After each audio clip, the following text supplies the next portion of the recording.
Hi, fifth graders, Ms. Shames here.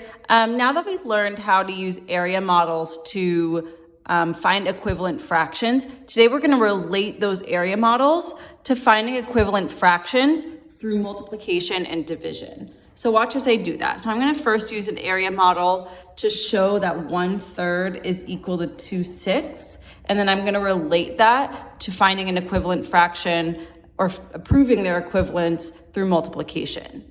So first I'm gonna model my 1/3 in my area model.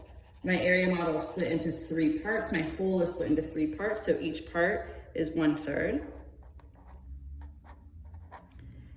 And then I wanna show that this is equivalent to 2/6. So I'm going to,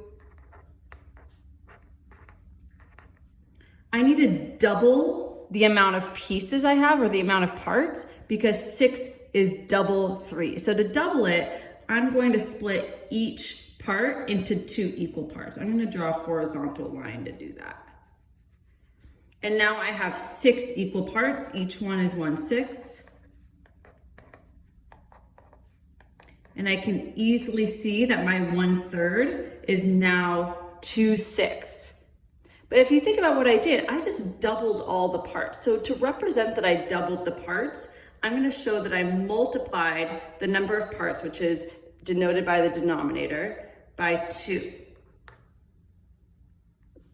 But if I multiply the denominator by 2, I'm going to also multiply the numerator by 2, because not only did the total number of pieces double, the amount of pieces shaded doubled too. So this 1/3 doubled into 2 pieces now also. And if you think about it,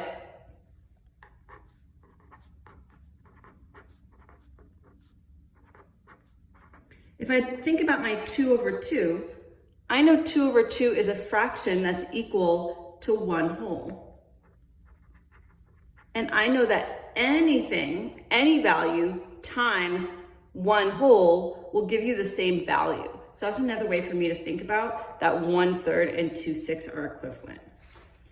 But not only can we use multiplication, multiplying the numerator and the denominator by the same number, which is a fraction equal to 1/2, I can also use division. So watch as I do that to determine how many thirds is equivalent to 6/9.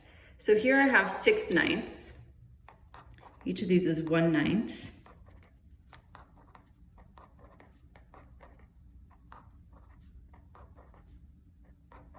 But if I think about it, if I look really carefully, I can see that these are actually thirds. 3/9 is equal to 1/3.